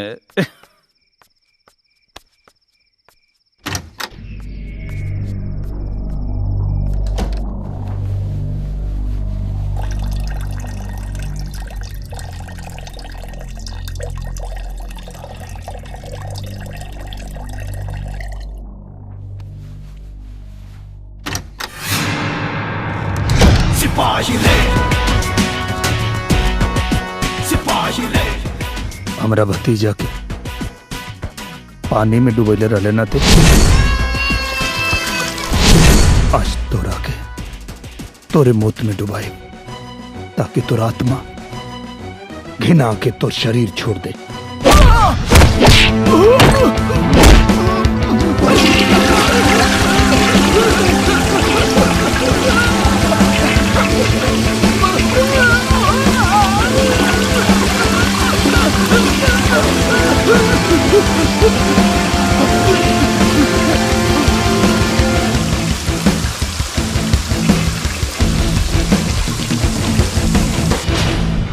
वाह ब्यूटीफुल जान, मैं तुम्हारे लिए ताजमहल बनवाऊंगा।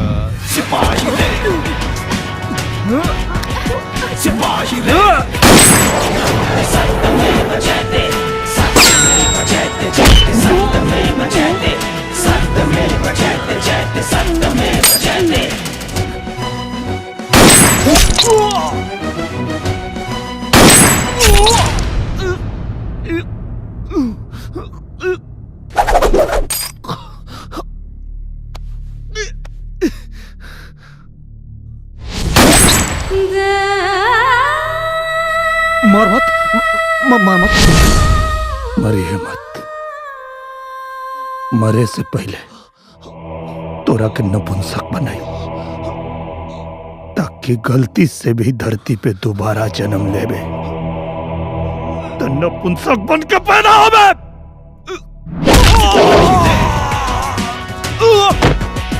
सिपाही रे, सिपाही रे, मरिए मत, मरिए मत, सिपाही रे, मरिए मत।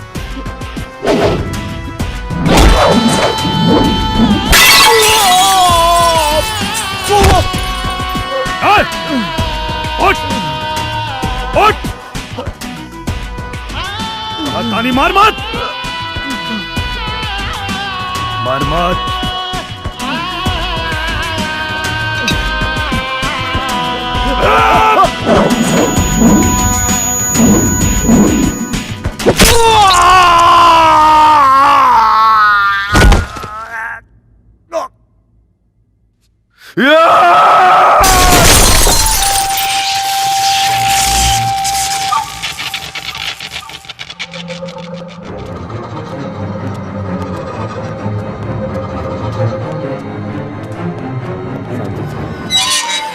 छोड़ो, मार दे, छोड़ो अपना, मार दे।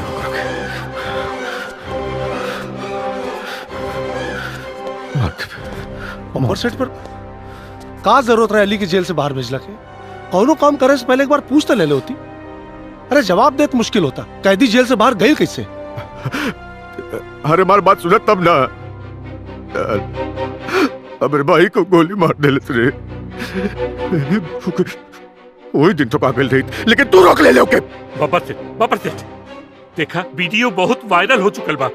अब वो जनता की नजर में हीरो बन गई बा। अरे सिपाहियन के नजर में तो पहले से हीरो रहल। हमरा से तो मीडिया के सामने जवाब देते नहीं खे बना था। लगा था कि सत्ता भी हाथ से चल जाई। सत्ता चल जाई, सत्ता चल जाई। हमार जिगर से प्यारा भाई चल गई तो के सत्ता के लगल बा। ए, कान खोल के सुन ले तू लोग। अगर ज़ारत से पहले मुझे तो ना ठोकाइल तो तू लोग तो तोड़ के फेंक दे।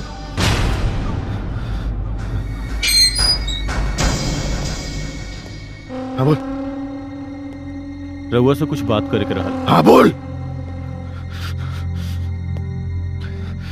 एसपी के बहन से यादव के चक्कर हा।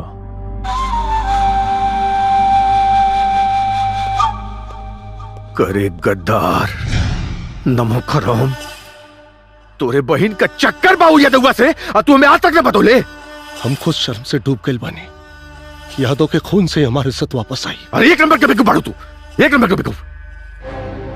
ये बात पहले ही बता दिले होते बिल्कुल करे कन्नू बता ना आइत। एक काम कर, जो जाके अपना बहन से कहा कि तू ऐसे ब्याह कर खाते तैयार बड़े। वो खुशी के बारे उजे जाई और उजे ठोका जाई। अरे लेकिन साथ में हमारी बहन भी तो रही, वो मर जाए। अरे बेवकूफ, बहन पहले निकली और बाद में ठुकाई। जो जितना एक्टिंग करे मैं ठुकर। ए मंत्री, सुन, एक बहन जाई उसे मिली। हमारे 100 गो हथियार बंद आने पुलिस बन के जाइए। पुलिस पर भरोसा नहीं किया हमके। वो जैसे निकली ठोक दोगे। और एसपी की बहन का क्या हुई? कुर्बानी खाली हमार भाई हुए दी।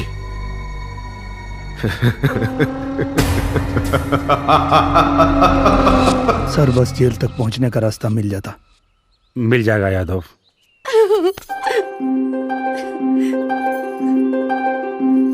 का बात बा?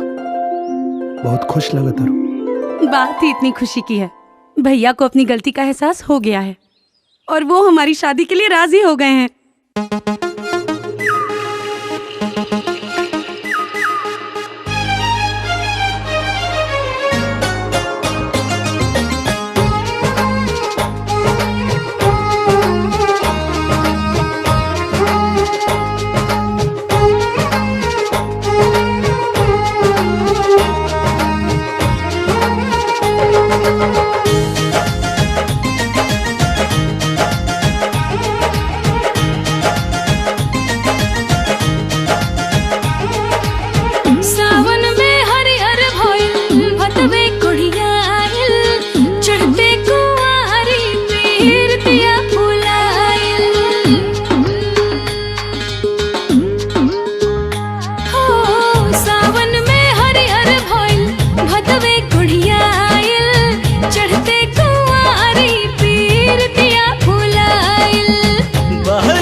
छुए लागल प्यारे धनिया।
दोपहरिया में उठेला लहरिया अब कदिन हिया के छे जी। अरे बरसल आशा अढ़तो तरसल ई मनवा फूटल जवान हिया के धर हो।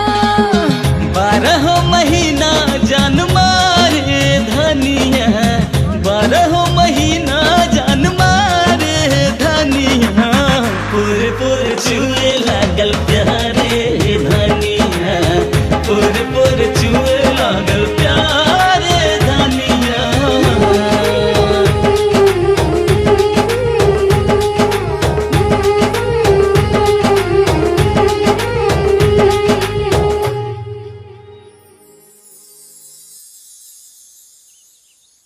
तोरे भैया पे कैसे भरोसा करें?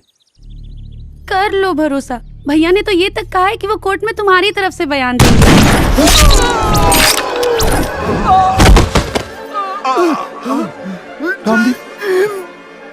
रामदीप राजेश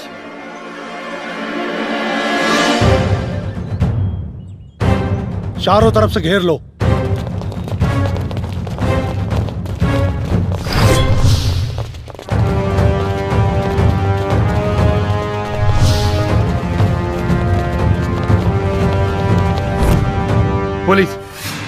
पुलिस ने हमें चारों ओर से घेर लिया है।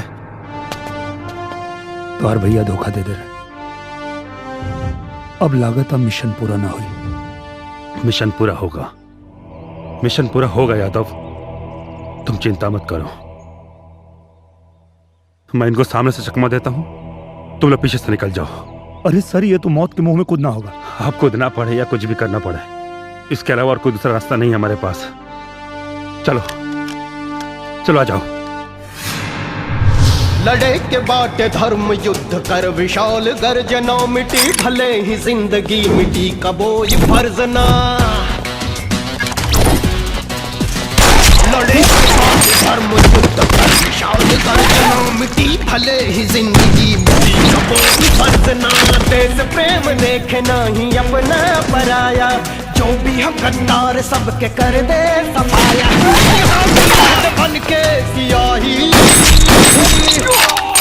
सिपाही रे। पलटूराम जी सर। मेरा गाड़ी तक पहुंचना बहुत ऐसा करो जी सर, तुम लोग मुझे कवर फायरिंग दो। ओके सर। चलो चलो निकलो।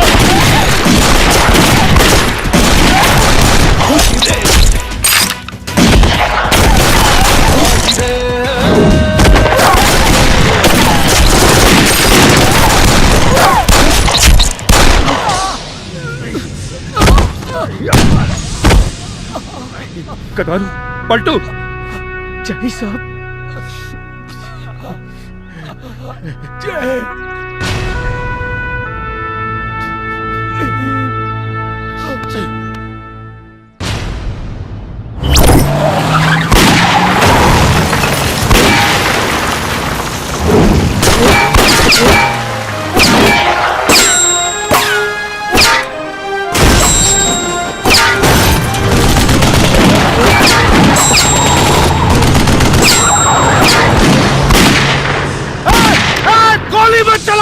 गाड़ी में बहन है मेरी।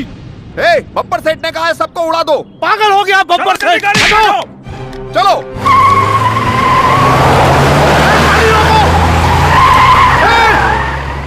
हाथ ऊपर कीजिए एसपी साहब। तुम यहाँ गाड़ी में? मेरी बहन कहाँ है? यादव मेरी बहन कहाँ है? क्या हुआ? बात जब खुद पे आई तो सख्ते में आ गए। मैं अपने मकसद की कामयाबी के लिए किसी लड़की का इस्तेमाल नहीं करूंगा। चिंता मत कीजिए, आपकी बहन सुरक्षित है। अमरपाली, आर यू ओके बेटा? जाइए मैडम जी, इनके साथ गाड़ी में जाइए। नहीं यादव, मैं तुम्हें यहाँ इस हाल में छोड़ के नहीं जा सकती, वो भी इनके साथ। इन्होंने सिर्फ तुम्हें ही नहीं मुझे भी धोखा दिया। आई डोंट ट्रस्ट यू भैया। मैं कह रहा हूँ गाड़ी में जाइए, बैठिए आप। चिंता मत करिए, मुझे कुछ नहीं होगा।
वर्दी गई तो क्या हुआ, जमीर अभी बाकी है। सत्यमेव जयते जयते सत्यमेव जयते सत्यमेव जयते सत्यमेव जयते।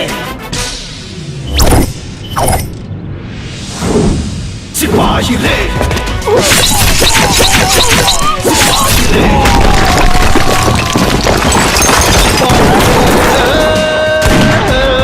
हरि सिपाही रे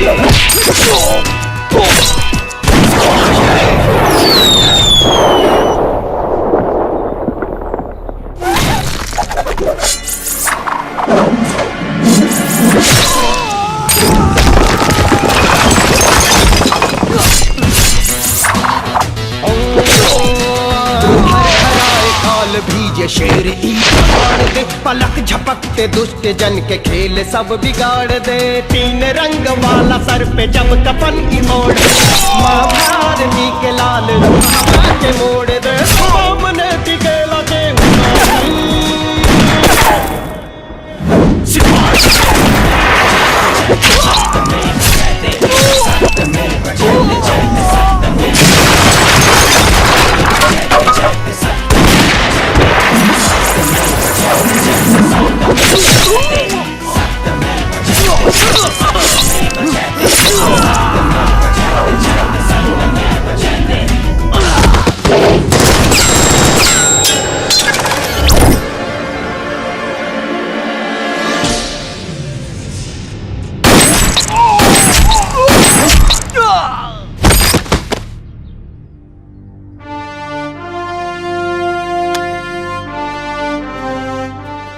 Amrapali, now you can trust मी।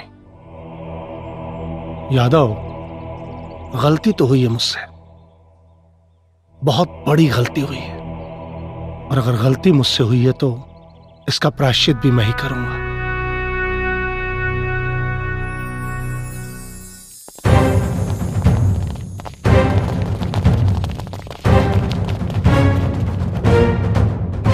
कहा रे एसपी, इमा कैसे रे? भौंके आयल बड़े, भौंक भौंक। भौंके ना, काटे आयल बनी। सिपाही रे सिपाही रे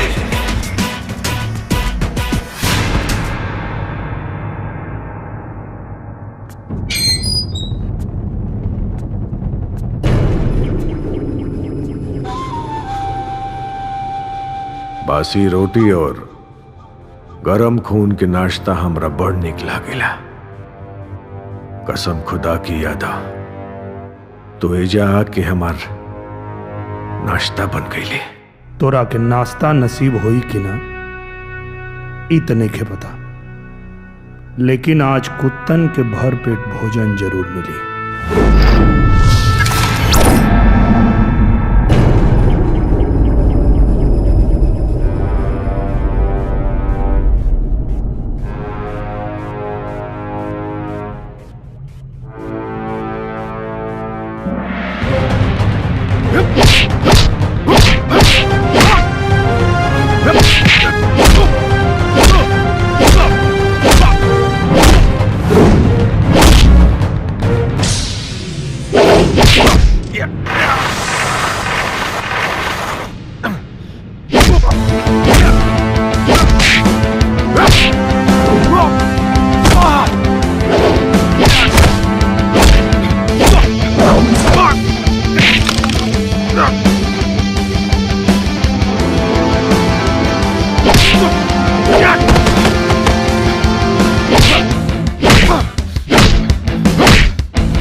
सिपाही रे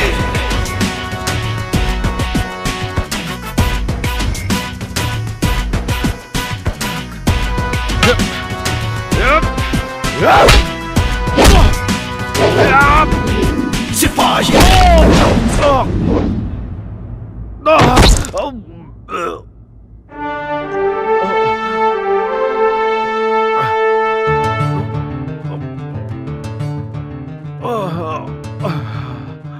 का भाई नाश्ता ना करबे? जौन काम तोर लोहा के किल्ला ना कर पैलस इस सिपाही के डंडा कर दी।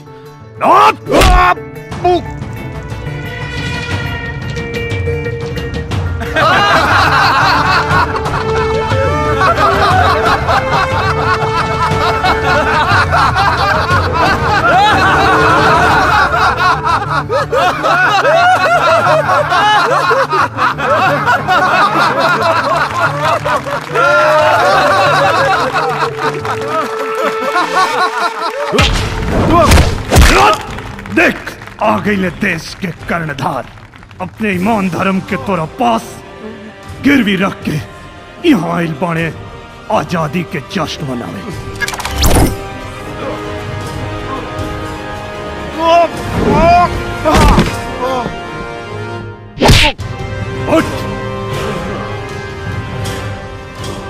एसपी खड़े खड़े क्या देख रहे हो? रोको उसे। नहीं सर, आज यादव को कोई नहीं रोक सकता। ये एक सिपाही की लड़ाई है, उसे लड़ने दीजिए। एसपी तुम अपने फर्ज के साथ गद्दारी कर रहे हो। आज पहली बार तो ईमानदारी कर रहा हूं सर, अब तक तो गद्दारी ही की है। You are suspended. कल जाती है आज चली जाए सर, नौकरी की किसको परवाह है। यादव अपने आप को सरेंडर कर दो वरना मारे जाओगे। मरता मोई दिन गई रानी जो ना दिन कुत्ता एगो सिपाही के वर्दी के जूता के नीचे रोत दे ले रहे। देखा देखा यादव, सजा देले कानून के काम होला, आम आदमी के ना। कौना कानून के बात करता नहीं आप? हाँ? कौना कानून के बात करता नहीं आप? जो ना कानून के आप जैसा नेता मंत्री ए बब्बर जैसन देशद्रोही से मिलके अपना घर के नौकर बना दे ले बा। हम विश्वास दिला रहल बानी ई मीडिया के सामने कि तू बब्बर के छोड़ दा और सरेंडर कर दा। बब्बर के सजा अदालत में मिली और तोहरा बेगुनाही के भी। कौना सजा के बात करता नहीं आप? हाँ? कौना सजा के बात करता रहा? कौना जेल में रखबा? ये जेल में जो ना जेल में ही दारू शराब पिया था वो एयर कंडीशन रूम में तोनी लोग के मेहरबानी से। सच पूछा बब्बर जैसन देशद्रोहियन खातिर जेल कोनो 5 स्टार होटल से कम ना। और तोरा जानकारी खातिर इहो बता देता नहीं कि जेल में हजारों अपराधी ऐसा हमें जो जेल के अंदर से कोनो न कोनो नेता मंत्री खातिर काम करेले। सैकड़ों अपराधी ऐसा हमें जो जेल में रह के अपन कारोबार चलावेले। और कुछ सम्माननीय अपराधी ऐसा भी हमें जो जेल के अंदर से चुनाव लड़े ले और जीत भी जाले। और कुछ पूजनीय अपराधी ऐसा भी हमें जो जेल के अंदर से सरकार चलावे। तुहार कहे का मतलब इस देश में कानून नाम के कोनो चीजें नहीं खे। अरे इस देश में प्रजातंत्र हो और नेता ही देश का मार्गदर्शक होला। दुर्भाग्य बा हमारे देश के जनता के जो तोनी जैसे नेता के हाथ में देश के बागडोर सौंप लेवा। झूठा वादा करके विधायक सांसद बनला के बाद तोनी के टारगेट का होला? करोड़ों की गाड़ी, 5-10 बंगला, ये 5 साल के लक्ष्य होला ना तोनी के। जो जनता तोनी के चुन के भेज लेवा कबो बिना सिक्योरिटी के वही जनता के बीच में जाके देखा। अगर चमड़ी न नोच ले तकैया। एक बात बतावा, प्रदेश एकदम सुरक्षित बा, कानून व्यवस्था एकदम सही बा, केकरा दम पे बोले लो? ये पुलिस डिपार्टमेंट के बल पे। वही पुलिस डिपार्टमेंट के एगो सिपाही के का तकलीफ बा कबो जाने की कोशिश कैला? तोनी के तनख्वाह मिलेला लाख रुपया बिना टीडीएस कट ले और हमनी के 20,000 वो टीडीएस काट के। सरकारी बस, रेलवे, सब जगह तोनी लोग के फ्री सेवा। तो हर लड़का पढ़ी है कन्वेंट में और हमारा लड़का सरकारी स्कूल। तोहनी खातिर एगो सिपाही के औकात का। सिपाही देश का असली हीरो होता है। अच्छा, ते कोई ईमानदार सिपाही से अपने बेटी के बियाह करवा?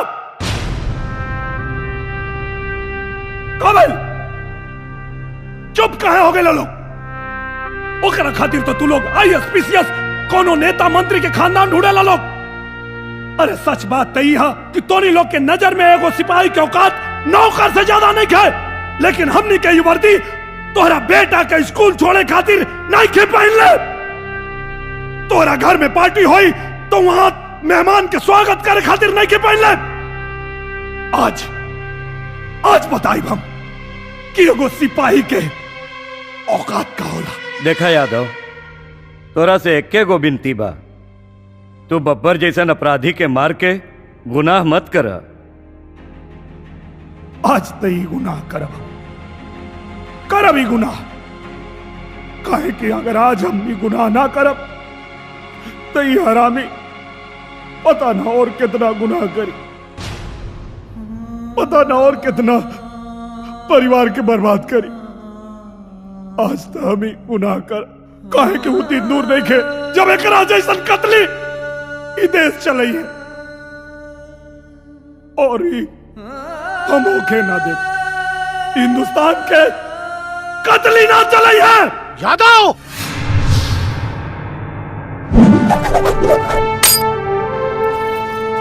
बचपन से सुना था रहल बानी कि कानून अपना हाथ में ना लेवे के चाहे, लेकिन आज कानून अपना हाथ में ले अपना हाथ में कानून।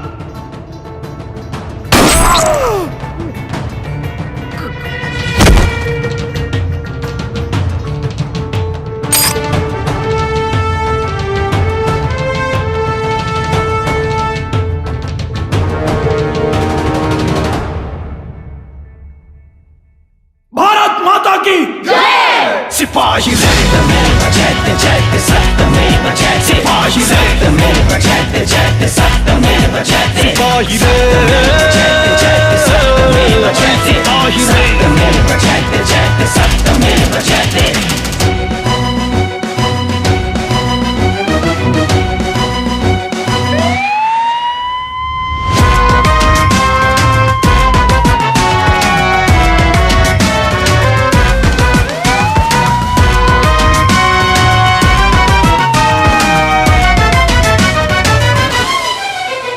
लड़े के बाटे धर्म युद्ध कर विशाल गर्जना मिटी भले ही जिंदगी मिटी कबोई फर्ज ना।